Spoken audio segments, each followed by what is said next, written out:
Bonjour à tous, salut les amis, j'espère que vous allez bien. Ça me fait très plaisir de vous retrouver ici sur votre chaîne de News Gaming pour un nouvel épisode, l'épisode 102 des News Gaming. Les amis, on s'installe confortablement et on démarre tout de suite l'épisode 102. Allez, c'est parti.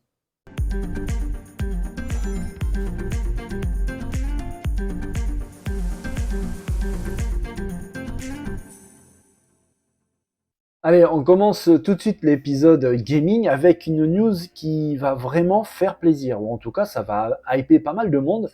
Tout simplement parce que déjà on va continuer un petit peu dans la thématique des rumeurs, après celle du pseudo-leak de la pseudo-console de Nintendo, la Switch 2, eh bien on va continuer un petit peu sur la lancée des rumeurs parce que, et là c'est peut-être même un peu plus qu'une rumeur en fait, parce qu'il y a la vice-présidente de Xbox, Sarah Band, qu'on avait vu apparaître à l'écran pendant le Xbox Showcase, qui a dévoilé quelque chose sur son compte Twitter. Je vous le montre de suite et vous allez comprendre de quoi je veux parler. C'est marqué en gros Elden Ring. Et Sarah Band, donc, qui s'occupe de la branche Xbox, c'est la vice-présidente, qui dévoile ça. Ça fait réfléchir, vraiment. Et on voit en dessous un tweetos qui déclare en anglais, c'est même traduit en français par Twitter, que en lui disant, s'il te plaît, est-ce que Elden Ring sera ou pas intégré au Game Pass? Fais-le nous savoir et ton silence, on le prendra pour un oui. Donc voilà, et le problème c'est qu'elle n'a pas répondu, en fait, elle est restée silencieuse. Donc on pourrait très bien interpréter ça comme l'arrivée officielle de Elden Ring sur Xbox Game Pass. Ce serait vraiment quelque chose d'assez incroyable, tout simplement parce que le jeu de From Software, c'est un des cartons, le monstre de 2022, il a absolument tout raflé l'année dernière. Voir ce titre arriver sur le Xbox Game Pass serait vraiment assez incroyable, surtout qu'en plus, ce serait le premier jeu de From Software à venir sur le Game Pass. Donc en plus de ça, ça serait vraiment une très très belle opération pour le géant américain. Et puis je le répète, Elden Ring quand même, avec vraiment le jeu magnifique qu'il est, d'ailleurs on le voit sur ces images, voir arriver ce titre monstrueux sur le Xbox Game Pass, serait vraiment une très très belle affaire. Ça pourrait permettre aussi un petit peu de booster encore plus le nombre d'abonnés au service de Microsoft. Donc on verra vraiment ce qu'il en est. Pour l'instant, on va dire, ça ne reste qu'une rumeur, mais enfin bon, avec j'allais dire une prise de parole, mais non, c'est même pas une prise de parole, avec un petit leak de cette façon par la vice-présidente de la branche Xbox, tout de même, c'est pas n'importe qui quand même qui a envoyé ce tweet, on pourrait vraiment y croire et espérer que effectivement l'un des meilleurs jeux, le monstre Elden Ring de 2022, probablement arriverait bientôt sur le Xbox Game Pass. Les amis, on va ouvrir une page business avec des sous. On va parler gros sous. Il faut savoir qu'il y a un jeu qui cartonne vraiment pas mal en ce moment sur la scène du gaming. Ce jeu, c'est Diablo 4. Vous savez, il est sorti il n'y a pas bien longtemps du tout. Et vraiment, il cartonne. En fait, il faut savoir une chose, qu'au niveau argent, Diablo 4 fait fort. Vraiment très très fort. Parce qu'en fait, pendant sa courte période de 3 mois, un trimestre, eh bien, le jeu de Blizzard a généré plus d'1 milliard de dollars de recettes. C'est juste phénoménal, c'est colossal. Plus d'1 milliard de recettes en 3 mois seulement. Alors en plus de ça, je rappelle, le jeu est de Blizzard, Activision Blizzard King. Ça vous rappelle quelque chose? Oui, eh bien c'est Microsoft qui doit un petit peu se frotter les mains parce qu'en fait, tout simplement, bientôt les recettes du jeu vont venir dans les caisses de Xbox Microsoft. Et vraiment, c'est une très très belle affaire. Ils ont investi 70 milliards pour acheter le groupe Activision Blizzard King. En fait, il suffit juste que Diablo 4 fasse la même chose 70 fois pour pouvoir rembourser l'achat d'Activision Blizzard King. Juste avec un jeu. C'est complètement fou. Diablo, vraiment, se porte bien, plutôt très très bien, surtout qu'en plus de ça, il y a des DLC qui arrivent, des nouvelles saisons qui arrivent. Du coup, ça va être encore plus fort. Et il faut savoir que rien qu'au niveau segment de Diablo, de Blizzard, les revenus du développeur-éditeur ont augmenté de 160% juste grâce à Diablo. C'est absolument monstrueux. Donc c'est une belle histoire, on va dire ça comme ça. Microsoft s'est intéressé vraiment au bon groupe en voulant racheter Activision Blizzard King, à n'en pas douter que ça va tout simplement porter ses fruits. dans un futur assez proche en plus. Hein. Et à noter que là, on parle seulement de Diablo, donc seulement de Blizzard, mais on peut très bien aussi imaginer World of Warcraft, de Blizzard toujours. On peut très bien imaginer aussi chez Activision des jeux comme Spyro, comme Crash Bandicoot, évidemment Call of Duty. Du coup, là, ça devrait même faire un petit peu peur à PlayStation, qui se retrouve face à un concurrent vraiment féroce, très puissant, avec un catalogue riche, varié, et qui en plus de ça cartonne à mort, parce que Diablo 4, plus d'1 milliard de dollars en 3 mois, il n'y en a pas beaucoup des jeux qui font ça, vraiment pas. Avec la news qu'on vient tout juste de traiter, on a vu un petit peu les revenus colossaux que génère Diablo 4 en seulement 3 mois. 1 milliard de dollars, c'est absolument dingue. Et on avait abordé aussi rapidement le sujet sur le rachat d'Activision Blizzard King par Xbox. Alors il faut savoir une chose, c'est que normalement ce rachat aurait déjà dû être finalisé. La date butoir, c'était le 18 juillet dernier. C'était vraiment une date butoir qui était convenue entre Xbox et Activision. Au-delà du 18 juillet, Xbox aurait été obligé de payer des pénalités, et elles sont pas petites du tout, ces pénalités. En fait, c'était vraiment un accord entre les deux. Le souci, c'est que la CMA, l'autorité de régulation britannique, a tout simplement décidé qu'il était possible de négocier avec donc Xbox pour pouvoir trouver un accord et quelque chose de positif, tout simplement pour valider le rachat d'Activision Blizzard King. Et à ce titre, la chef de la communication d'Activision Blizzard King, qui s'appelle Lulu Cheng, a déclaré: la récente décision aux États-Unis et les approbations dans 40 pays confirment que l'opération est bonne pour la concurrence, les joueurs et l'avenir des jeux. Compte tenu des approbations réglementaires mondiales et de la confiance des entreprises dans le fait que la CMA reconnaît désormais qu'il existe des solutions pour répondre à leurs préoccupations au Royaume-Uni, les conseils d'administration d'Activision Blizzard et de Microsoft ont autorisé les entreprises à ne pas mettre fin à l'accord avant le 18 octobre. Phil Spencer a déclaré en supplément: Microsoft et Activision Blizzard ont repoussé la date limite de l'accord de fusion au 18 octobre prochain. Nous sommes optimistes quant à la réalisation de cet accord et nous sommes impatients d'apporter plus de jeux à plus de joueurs partout dans le monde. Donc ça, c'est une bonne nouvelle, parce que je vous disais qu'il y avait des pénalités, et pas qu'un petit peu, parce qu'il faut savoir que normalement, si vraiment l'accord était resté en l'état, c'est-à-dire au 18 juillet maximum, et bien après, il aurait fallu payer 3,5 milliards de dollars si ce n'était pas finalisé avant le 29 août, et cette somme gonfle un petit peu plus en passant à 4,5 milliards de dollars de pénalité après le 15 septembre 2023. Donc oui, c'est une très bonne chose qu'ils seront parvenus à un accord pour repousser tout ça au 18 octobre prochain. Ça évite de payer entre 3 et 5 milliards presque supplémentaires. 70 milliards de dollars, c'est déjà pas mal, on ne va pas en rajouter un petit peu plus, surtout juste pour des pénalités. C'est de l'argent dépensé en gros pour rien, c'est un peu dommage. Du coup, il va falloir attendre un petit peu. Peut-être que l'annonce de la finalisation va arriver un peu plus tôt que le 18 octobre. Tout ça, c'est tout à fait possible. En tout cas, c'est la nouvelle date butoir. Ça laisse le temps aux différentes parties de pouvoir discuter, de pouvoir trouver un accord. Et à mon avis, ça va pas trop tarder. Dans une précédente vidéo sur la chaîne, les amis, je vous avais montré une vidéo de gameplay assez intéressante, vraiment, de Atlas Fallen. Le jeu s'annonce vraiment beau. Techniquement, en tout cas, ça a l'air vraiment solide. Les combats ont l'air vraiment impressionnants. Les monstres sont gigantesques. Ça fait vraiment plaisir de voir ce genre de jeu qui honore vraiment nos machines nouvelle génération. C'est visuellement, en tout cas, techniquement, vraiment très beau. On attend de voir manette en main pour voir vraiment ce qui en ressort, et est-ce que la jouabilité, est-ce que le gameplay est aussi agréable que ce qu'on voit à l'écran.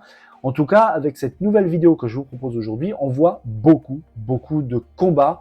C'est une vidéo centrée sur le combat, avec en plus de ça une petite prise de parole des développeurs assez intéressante. Et je cite: devenez le champion ultime et façonnez votre style de jeu. Dans un monde dévasté et recouvert de sable, maîtrisez le pouvoir divin d'un mystérieux Gauntlet et maniez les capacités héroïques pour vaincre un dieu tyrannique et tout-puissant. Domptez le sable pour le transformer en 3 armes surpuissantes et déplacez-vous avec une vitesse et une agilité incroyables.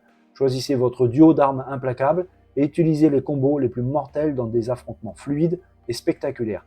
Laissez votre arme gagner en puissance au fur et à mesure du combat pour déchaîner ensuite toute l'étendue des possibilités du Gauntlet. Les 151 pierres d'essence que l'on peut trouver dans le monde d'Atlas offrent un large éventail d'effets et de capacités de combat.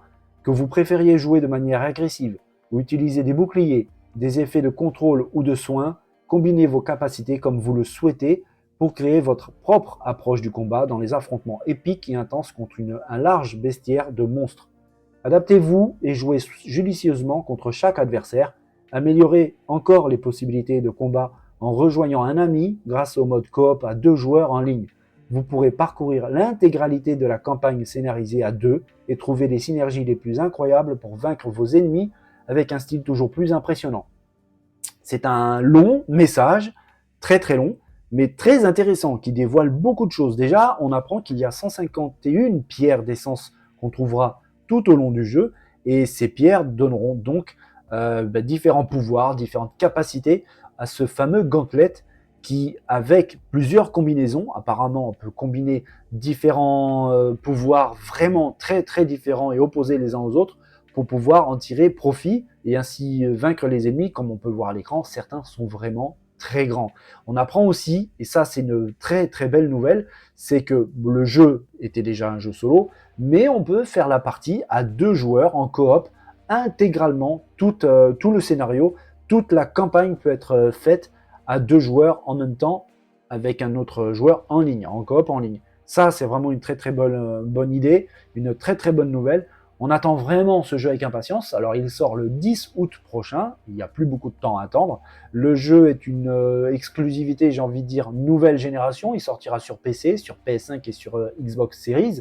Donc vraiment, j'ai hâte, en tout cas moi personnellement, parce que quand je vois à l'écran toutes ces possibilités en combinant tout plein de pouvoirs différents et puis la technique qui semble vraiment de très très bonne qualité, j'ai vraiment hâte de prendre la manette, de voir ce qu'il en est avec le gameplay, le scénario, le son, les animations. En tout cas, ça s'annonce vraiment très très bon. Le 10 août approche et à mon avis, ça va être plutôt pas mal avec ce Atlas Fallen. Petite surprise chez Amazon et plus précisément chez Amazon Espagne avec une surprise, alors j'allais dire belle surprise, mais non, on va enlever ce mot tout de suite, avec cette surprise donc concernant un jeu sur King Kong. Je ne l'avais pas vu venir du tout et à mon avis, vous allez comprendre très vite pourquoi je ne l'avais pas vu venir. En fait, c'est une surprise, on voit sur le site d'Amazon Espagne, le jeu qui sera en vente, on ne sait pas encore parce qu'il n'y a pas encore de date de sortie. On voit ici la boîte du jeu pour la PS5, ici pour la PS4, pour les Xbox Series et Xbox One, et aussi pour la Nintendo Switch. Alors la boîte ne me choque pas plus que ça, franchement, le design est plutôt sympa, avec un design un peu typé dessin, c'est assez réussi, ça rappelle un petit peu les anciens films King Kong, et c'est vrai que ça fait très très longtemps qu'on n'a pas vu de jeu sur King Kong. Par contre, ce qui me choque un petit peu plus, c'est ça. Là, c'est des captures du jeu. Alors le jeu n'est clairement pas fini, et franchement, je l'espère, parce que quand on voit ça, ou ça, ou même encore ça, ça fait un petit peu peur. Mais vraiment, ça fait très très peur.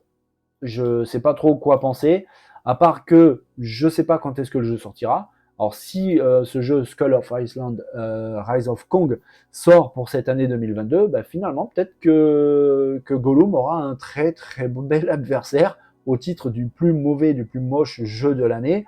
Mais c'est vrai que ça fait un petit peu peur, ça donne pas du tout envie. On verra vraiment ce qu'il en est parce que c'est encore juste en développement. Sur le site d'Amazon, il n'y a aucune date de sortie, ni même de fenêtre de sortie. Donc j'espère vraiment que les développeurs vont évoluer un petit peu au niveau du développement du jeu, parce que là, ça fait franchement un peu flipper.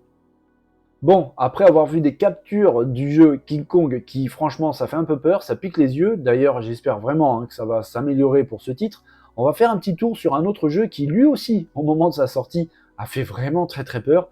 Moi j'y croyais beaucoup et j'étais très déçu au moment de sa sortie avec des bugs en pagaille, c'était vraiment une catastrophe. Cyberpunk 2077 a fait très très peur, même au studio de développement. L'action en bourse de CD Projekt a véritablement plongé au moment de la sortie du jeu, mais aujourd'hui Cyberpunk va bien, va même très très bien. Il faut savoir que les évaluations sur le jeu sur Steam sont très positives, vraiment, c'est positif. Il faut savoir aussi que sur près de 550 000 utilisateurs, donc plus d'un demi-million, 80% de ces personnes estiment que le jeu vaut largement le détour.